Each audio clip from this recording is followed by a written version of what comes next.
Sir Amartya Sen లాంటి ఆర్థికవేత్తలు వ్యవసాయ రంగాన్ని నిర్లక్ష్యం చేసినందువల్లనే ఇవాళ భారతదేశంలో మీకు డాలరు రూపాయికి వ్యత్యాసం చాలా భారీగా పెరిగిపోవడం కారణం అనేది ఒక వాదన ఉంది సార్. వ్యవసాయ రంగం నిర్లక్ష్యం చేయడం వల్ల అన్నది కరెక్ట్ కాదు, కానీ ఖచ్చితంగా వ్యవసాయ రంగంలో తప్పులు జరగదు. ఈ రెండుకి తేడా.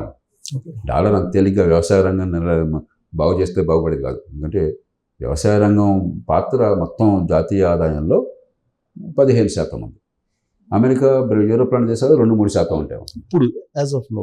కానీ మన స్వతంత్రం వచ్చిన కొత్తల్లో డాలర్ రూపాయి ఈక్వల్గా ఉండేది, కానీ ఇవాళ పడిపోవడానికి కారణం వ్యవసాయ నిర్లక్ష్యం చేయడం.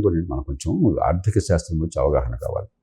ఒక వస్తువు కానీ కరెన్సీ కానీ డిమాండ్ ఎంత ఉంది, సప్లై ఎంత ఉంది, దాన్ని బట్టి ధర ఉంటుంది. టొమాటో మార్కెట్లోకి ఒక 10 టన్నులు ఎక్కువ వచ్చేస్తే రేటు పడిపోతుంది, 10 టన్నులు తక్కువ వచ్చేస్తే రేటు పెరిగిపోతుంది. డాలర్ కూడా వెళ్తే డాలర్ డిమాండ్ ఎక్కువ ఉన్నది, సప్లై తక్కువ ఉన్నది. మనకి సప్లై ఎట్లా వస్తుంది? మన డాలర్ ప్రింట్ చేసుకునే దేశం కాదు కదా, డాలర్ అమెరికా ప్రింట్ చేస్తుంది, మనం కాదు కదా. డిమాండ్ ఎందుకు ఉంది? దిగుమతులు కావాలి. అది లేకపోతే దేశంలో పరిస్థితి నడవదు. సప్లై ఎందుకు తక్కువ ఉంది? ఎగుమతులు చేయలేకపోతున్నాం. కాబట్టి మీకు దిగుమతుల అవసరం ఎక్కువ ఉండి ఎగుమతుల శక్తి తక్కువ ఉంటే డాలర్లు పెరుగుతుంది. పెంచకపోతే మనం నష్టపోతాం. డాలర్లు పెరిగి రూపాయలు కనుక పెరిగితే, రూపాయల సంఖ్య పెరిగితే, రూపాయల విలువ తగ్గితే మన వస్తువు ఇతర దేశాల్లో చౌక అవుతుంది. అలాగే మనం కొనే వస్తువు ఇతర దేశాల్లో ప్రీమియం అవుతుంది. ప్రీమియం అయితే తక్కువ కొంటాం, చౌక అయితే ఎక్కువ అమ్ముకుంటాం. ఆ రకంగా వస్తుంది. కానీ దీనికి ఏదో ఆటోమేటిక్గా ఏదో మాయాజాలం లేదు, మ్యాజిక్ ఏం లేదు. నరేంద్ర మోడీ గారు ప్రచారం చేస్తే డాలర్ వాల్యూనే ప్రధానంగా ఫోకస్ చేసి ప్రచారం చేశారు. నాకు మరి అది మన్మోహన్ సింగ్ ఉన్నప్పుడు అప్పుడు ఆల్మోస్ట్ 64కే వెళ్ళిపోయింది. నేను 54 తీసుకొస్తానని చెప్తారు. దాని బట్టి మనం సీరియస్ తీసుకోవడం. మనం చూడాల్సింది ఏంటంటే స్థూలంగా దేశ ఆర్థిక పరిస్థితి ఎట్లా ఉంది, ఉత్పత్తి పెరుగుతోందా, ఉత్పాదకత పెరుగుతోందా, మౌలిక సదుపాయాలు భయంకరంగా ఉన్నాయి ఇప్పటికి కూడా దేశంలో. గతంలో మరీ చండాలంగా ఉన్నాయి. ప్రపంచంలో 50 పెద్ద దేశాలు మీరు తీసుకున్నట్టయితే ఆర్థిక వ్యవస్థ రీత్యా ఏ ప్రమాణాన్ని తీసుకున్నా కూడా రోడ్ల విస్తీర్ణ పొడుగు కావచ్చు, రైళ్ళ పొడుగు కావచ్చు, జనాభాని బట్టి పాపులేషన్ పని చెప్పని, లేకపోతే తలసరి విద్యుత్ వినియోగం కావచ్చు, జీవన ప్రమాణం కావచ్చు, లేకపోతే మెటర్నల్ మోర్టాలిటీ, బాలింత తల్లులు చనిపోవడం కావచ్చు, పిల్లలు చనిపోవడం కావచ్చు, లేకపోతే ఎన్నేళ్ళు స్కూల్లో ఉన్నారని కావచ్చు, విద్యా ప్రమాణాలు కావచ్చు. ఏ రంగం తీసుకున్నా కూడా మనం అట్టడుగు 5 దేశాల్లో ఉన్నాం. మన సరస్సు ఉన్నది పాకిస్తాన్, బంగ్లాదేశ్, నైజీరియా. 5వ దేశం మారుతూ ఉంటుంది. దాని నుంచి ఖచ్చితంగా గత 20-30 ఏళ్ళుగా, ముఖ్యంగా గత 10 ఏళ్ళుగా కొంత మెరుగుదల కోసం ప్రయత్నం జరిగింది. జాతీయ రహదారులు కానీ, మౌలిక సదుపాయాలు కానీ, మిగతావన్నీ కొంత బాగు. కానీ మనం ఇంకా చాలా దూరం ప్రయాణం చేయాల్సి ఉంది. ఇంకా చాలా రంగాల్లో, విద్య, ఆరోగ్యం లాంటి రంగాల్లో ఇంకా పెద్దగా అభివృద్ధి సాధించాలి. కాబట్టి మనం చూడాల్సింది స్థూలంగా దేశ అభివృద్ధి కోసం ఏర్పాట్లు జరుగుతున్నాయా లేదా అని పని. మిగతా ఎలక్షన్లో హైపర్బోల్ 2050 నాటికి సార్ మనం వరల్డ్ నెంబర్ 1 ఆర్థిక శక్తి ఎదుగుతాం అనేది ఒకటి చెప్తున్నారు. ఎట్ ద సేమ్ టైం ఇప్పుడు ప్రతిపక్షాలు కానీ లేదంటే వచ్చే న్యూస్ ఏంటంటే స్వాతంత్రం వచ్చిన తర్వాత నుంచి 2014 దాకా చేసిన అప్పులకి 2014 నుంచి ఇప్పటి వరకు చేసిన అప్పులకి ఇంకా డబుల్ ఎక్కువైనాయి ఈ స్పాన్ ఆఫ్ తక్కువ టైంలో. ఇది కూడా మనకి లోతైన అవగాహన లేకుండా మాట్లాడే మాటలు. మొట్టమొదటి గుర్తించాల్సింది అప్పు లేకుండా ఒక పేద కుటుంబం కానీ పేద దేశం కానీ ఎదగలేదు. యథాస్థితి కొనసాగించాలంటే ఉన్న డబ్బు ఖర్చు పెట్టుకుంటాం, దాంతో కొమ్మనగా ఉంటాం. కానీ పెరగాలి అంటే పెట్టుబడులు కావాలి. ఇల్లు కట్టాలి, పెట్టుబడి కావాలి. రోడ్లు వేయాలి, పెట్టుబడులు కావాలి. విద్యుత్తు పెంచాలి, పెట్టుబడులు కావాలి. పేద దేశం అంటే డబ్బులు లేవనే అర్థం. పేదరికం అంటే ఏంటి? డబ్బులు లేవని కదా. కాబట్టి అప్పు అనివార్యం. అప్పుల సమస్య కాదు. రైట్ వేలో 2 రకాలుగా ఉపయోగించాలి. ఒకటి, మీరు చెప్పినట్టుగా ఎందుకు ఉపయోగించారు? అప్పు చేసి పప్పు కొడి తింటే చాలా ప్రమాదం. నేను వాళ్ళు తినేసి వాళ్ళు ఖర్చు పెట్టేసి పిల్లల మీద అప్పులు భారం పెడితే పిల్లలు నాశనం అవుతారు. అప్పులతో ఆస్తిని పెంచితే, ఆదాయాన్ని పెంచితే పిల్లలకి అది భారం కాదు, ఆర్థిక వ్యవస్థ పెరుగుతుంది. పిల్లల ఆదాయం ఇవాళ 10,000 రూపాయలు అంటే రేపు 50,000 రూపాయలు మనిషి అవుతాడు. రెండోది, అప్పుల భారం మన స్తోమత తగ్గట్టుగా ఉండాలి. ఉదాహరణకి జాతీయ ఆదాయంలో అప్పుల శాతం ఎంత ఉన్నది? జాతీయ ఆదాయం పెరుగుతున్నప్పుడు సహజంగా అప్పులు చేసే శక్తి కూడా పెరుగుతుంది. కాబట్టి నిన్న 1,00,000 ఉంది, వాళ్ళ 1,50,000 అయిపోయింది, ఎలా పెరిగిపోయిందంటే కాదు, ఆర్థిక పరిస్థితి ఎలా ఉందో చూడాలి నిన్నటితో పోలిస్తే ఇవాళ. అంచేత ఊరికే ఏంటంటే ప్రతి వాళ్ళు కూడా రాజకీయంలో కానీ మీకు వాదనలో కానీ నాకు కన్వీనియంట్గా ఉన్న అంశాలు తీసుకుంటున్నప్పుడు సమగ్రంగా మనం చెప్పాం. కొంత అర్థం కాక Oh. కొంచెం గడుసైన వాదన చేయడం కోసం చెప్పని సమగ్రంగా పరిశీలించకుండా ఊరికే ఇలా చూస్తాం. కాదు, ఇలా చూడాలి, సమ్యక్ దృక్పథం కావాలి. Yeah. ఆ రకంగా చూస్తే ఈ ప్రభుత్వం ఖచ్చితంగా అప్పుల విషయంలో చాలా జాగ్రత్త వహిస్తుంది. అంటే ఇండియన్ యూనిట్గా తీసుకుంటే భారత ప్రభుత్వం యూనియన్ ప్రభుత్వం ఉదాహరణకి కోవిడ్ వచ్చినప్పుడు ప్రపంచమంతా కూడా అప్పులు చేయాల్సి వచ్చింది, అప్పులు పెరిగింది. ఎందుకంటే ఆదాయాలు తగ్గిపోయిన ప్రభుత్వాలు, ఖర్చు పెరిగిపోయింది. ఆరోగ్యం కోసం ఖర్చు పెరిగింది, సామాన్యుల్ని కష్టంలో ఆదుకోవడం కోసం ఖర్చు పెరిగింది. అయినా కూడా భారతదేశం చాలామంది ఆర్థికవేత్తలు మీరు ఇంకా ఖర్చు పెట్టినని చెప్పి గట్టిగా కూడా చేశారు. మన ప్రభుత్వం చాలా క్రమశిక్షణ పాటించింది. అవసరమైన ఖర్చు పెట్టింది, కానీ పిచ్చిగా విచ్చలుడిగా ఖర్చు పెట్టాల. అమెరికా లాంటి దేశాలు విచ్చలుడిగా ఖర్చు పెట్టడం వల్ల ఇవాళ ప్రపంచంతో ద్రవ్యోల్బణం వచ్చింది, ఇంట్రెస్ట్ రేట్లు పెరిగినాయి. మొట్టమొదటిది. రెండోది, అయినా కూడా మన ఖర్చు పెరిగింది, ఎందుకంటే ఆదాయం తగ్గింది కాబట్టి. 9.2% జాతీయ ఆదాయంలో ఆ సంవత్సరం మనం అప్పులు పెరిగినాయి ఆ సంవత్సరం. కానీ గత 2 ఏళ్లలో ప్రపంచం అంతా గందరగోళంగా ఉన్న కాలంలో ఆ 9.2ని ఈ సంవత్సరం 5.8కి తీసుకొచ్చారు. బడ్జెట్లో కేటాయించింది 5.9కి వెళ్ళాలని, 5.9 కంటే ఇంకా 1% తగ్గించారు. వచ్చే ఏడాది ఎన్నికల సంవత్సరం అయినా కూడా వచ్చే ఏడాది 5.1కి మార్గం ఏర్పాటు చేశారు. కాబట్టి ఆర్థికంగా చాలా క్రమశిక్షణ పాటిస్తున్నారు, దానిలో అనుమానం లేదు. ఉన్న పరిస్థితుల్లో మనం సమగ్రంగా అర్థం చేసుకోవాలి. రాష్ట్రాల్లో కూడా కొన్ని రాష్ట్రాలు అద్భుతంగా చేస్తున్నాయి.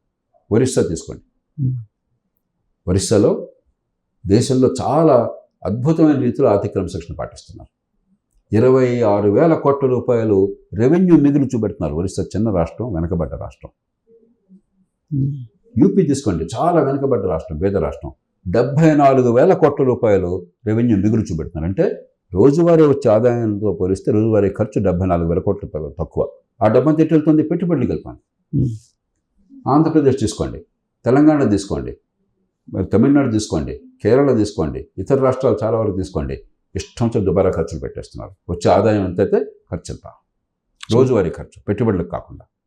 కర్ణాటక బాగుండేది పూర్వం, కర్ణాటక కూడా అదే పనిగా తాయిలాలు ప్రకటించేసి ఇప్పుడు ఆదాయాన్ని మించి ఖర్చులు పెరిగిపోయినాయి. కాబట్టి ఆర్థిక క్రమశిక్షణ జాతీయ స్థాయిలో ఖచ్చితంగా బాగుంది. పార్టీలను పక్కన పెట్టేద్దాం, నిజాయితీగా మాట్లాడదాం. కొన్ని రాష్ట్రాల్లో బాగుంది, కొన్ని రాష్ట్రాలు విశృంఖలంగా ఉన్నాయి. సో తెలంగాణకు వచ్చేటప్పుడు సార్ ఆల్రెడీ ఇప్పుడు కేసీఆర్ దిగిపోయిన తర్వాత రకరకాల అంశాలు బయటకు వస్తాయి. వైట్ పేపర్, కాళేశ్వరం అని వైట్ పేపర్లు రిలీజ్ చేశారు, అన్నిట్లో రిలీజ్ చేశారు. లాస్ట్కి అప్పులు ఎంత ఉన్నాయి, ఆల్మోస్ట్ 7 లక్షల కోట్లు అని వాళ్ళు అంటున్నారు, కాదని వీళ్ళు అంటున్నారు. దాంట్లో నిజమేంది సార్ అసలు? ఇప్పుడు తెలంగాణ ఏర్పడ్డప్పుడు దేశంలో అత్యంత మిగులు ఉన్నటువంటి ధనిక రాష్ట్రం. ఎందుకంటే హైదరాబాద్ మహానగరం గత 20-30 ఏళ్ల కాలంలో చంద్రబాబు నాయుడు గారు, తర్వాత రాజశేఖర రెడ్డి గారు, కాంగ్రెస్ ప్రభుత్వం చేసిన పనుల వల్ల హైదరాబాద్ నగరం బాగా అభివృద్ధి సాధించే ఒక ఆర్థిక కేంద్రంగా తయారైంది. నగరాల నుంచే ప్రభుత్వాలకు ఆదాయం వస్తుంది. ఎప్పుడైతే హైదరాబాద్ నగరం మహానగరం ఆదాయం అంతా చిన్న రాష్ట్రానికే పరిమితమైంది, అక్కడ ఆంధ్రప్రదేశ్ చెంద కాబట్టి అక్కడ నష్టాలు, ఇక్కడ లాభాలు. మిగులు అత్యధికంగా ఉంది. 14 ఆర్థిక సంఘం లెక్కల ప్రకారం 1,16,000 కోట్ల రూపాయలు మిగులు చూపెట్టారు. 5 ఏళ్లలో అంత మిగులు వస్తుందని చెప్పాను. గత 5 ఏళ్లలో, గత 10 ఏళ్లలో ఖచ్చితంగా మౌలిక సదుపాయాలు కొన్ని బాగుపడ్డాయి, పెట్టుబడులు కొన్ని పెరిగినాయి, ఆర్థిక ప్రగతి వచ్చింది. కానీ దుబారా ఖర్చు కూడా చాలా పెరిగింది. రూపాయి పెట్టాల్సిన 5 రూపాయలు 10 రూపాయలు పెట్టారు. అంటే అసలు డబ్బు అనేది మంచినీళ్ళు కూడా అనకూడదు, మంచినీళ్ళు కూడా చాలా విలువైనటువంటి, చాలా దుబారా చేశారు. దానిలో భాగంగా ఉదాహరణ కాళేశ్వరం. అంతకుముందు కాంగ్రెస్ ప్రభుత్వం ప్రతిపాదించిన చేవళ్ల ప్రాణహిత కావచ్చు, తర్వాత వచ్చిన కాళేశ్వరం కావచ్చు, మొట్టమొదటి నుంచి గొంతుని పోండి నేను ఒక్కడిని, అసెంబ్లీ లోపల బయట కూడా. నేను ప్రకాశం జిల్లాలో ఎకరాకి 2,000 రూపాయలతో ఆనాడు నీటిపారుదల చేసినాడు. దానిలో కూడా 1,000 రూపాయలు గవర్నమెంట్, 1,000 రూపాయలు ప్రజలు, రైతులు సహకార సంఘాలు ఏర్పాటు చేసి రైతులు 100 రూపాయలు మళ్ళీ తిరిగి చెల్లించారు బ్యాంకులకి, 1 రూపాయి కూడా బకాయలేదు. అలాంటిది 5-6 లక్షల రూపాయలు మీరు ఎకరాకి పెట్టి, విద్యుత్తుకి మళ్ళీ బోర్డంతా పంపింగ్ కోసం బోర్డు పెట్టి 1,00,000 కోట్లు, 1,50,000 కోట్ల రూపాయల పథకం తీసుకొచ్చి పెద్దగా ఇరిగేషన్ పెరగకుండా, వ్యవసాయం పెరగకుండా చేస్తే నడ్డి పెరుగుతుంది. ధనిక రాష్ట్రం కాబట్టి రాష్ట్రం సర్వనాశనం కాకపోవచ్చు, కానీ ఖచ్చితంగా అప్పుల్లో కూరుకుపోతుంది. కాబట్టి దుబారా ఖర్చు జరిగిన మాట వాస్తవం. అభివృద్ధి జరిగింది, మౌలిక సదుపాయాలు బాగుపడ్డాయి, పెట్టుబడులు బాగా వచ్చిన ప్రోత్సహించాలి, దాన్ని అభినందించాలి. దుబారా ఖర్చులు కూడా జరిగింది. కాబట్టి దాని చేత ఏమైందంటే ఈ రాష్ట్రం ఉండవలసినంత బాగా ఆర్థికంగా లేదు, అయినా కూడా తట్టుకుంటుంది, కొంచెం జాగ్రత్తగా ఉంటాయి. అంటే హైదరాబాద్ ఉంది కాబట్టి తట్టుకునే అవకాశం. ఇప్పుడు కాంగ్రెస్ ప్రభుత్వం ఏం చేసింది?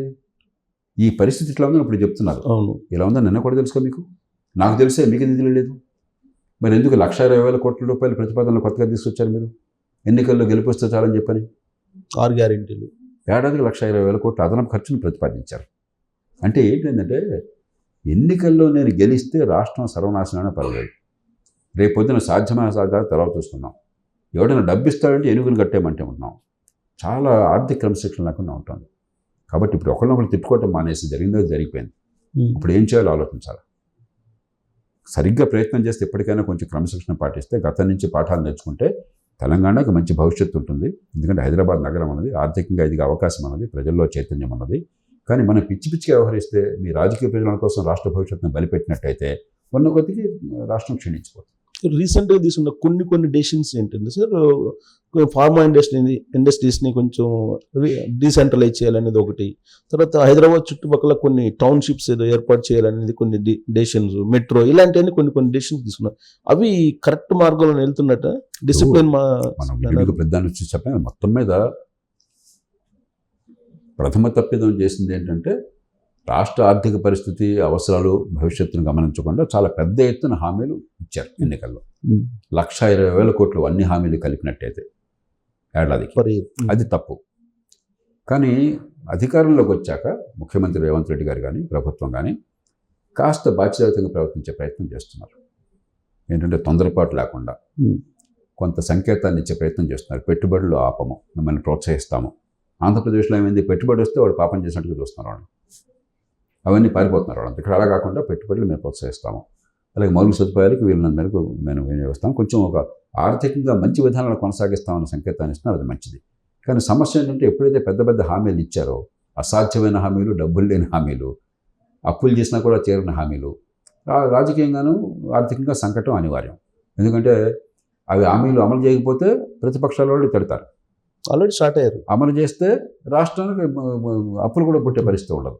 కాబట్టి తప్పదు. మనం గతంలో కొన్ని తప్పులు చేస్తే దానికి పర్యవసానం ఉంటుంది. చూద్దాం ఏం జరుగుతుంది చెప్పినది. అందుకని నేను చెప్పేది, ఎన్నికలు అయిపోయినాయి. ఇప్పుడు సాధ్యాసాధ్యాల పరిస్థితి చేతనైంది చేయండి, మిగతా పక్కన పెట్టండి, ప్రజలకు నిజాయితీగా చెప్పండి, రాష్ట్ర భవిష్యత్తుని కాపాడండి. అది మంచి పద్ధతి. అది మీరు నేను అంటాం. రాజకీయ ప్రత్యర్థులు అట్లా అంటారు కదా, మీరు నన్ను ఓడించారు, ఇవన్నీ చెప్పారు, చేయకపోతే నువ్వు తప్పదు. మరి ప్రజాస్వామ్యంలో ఇవన్నీ అనివార్యము. కాబట్టి చూద్దాం. రెండోది ఏంటంటే, ప్రభుత్వం డబ్బు ఖర్చు లేకుండా పరిస్థితులు బాగు చేసే అవకాశాలు చాలా ఉన్నాయి. విద్య ఉన్నది, పెద్దగా ఖర్చు అదనంగా లేకుండా విద్యా ప్రమాణాలు బ్రహ్మాండంగా పెంచవచ్చు. విద్యా ప్రమాణాలు పరమ నాసిగా ఉన్నాయి, పరమ దారుణంగా ఉన్నాయి. రాత్రి 9:30కి నిద్రపోయేవయ్యా, పొద్దున్న 5:30కి లేచావు, ఎన్ని గంటలు పడుకున్నావు అంటే 18 ఏళ్ల వయసులో 100కి 60-70 మంది చెప్పలేకపోతున్నారు ఈ చిన్న అని.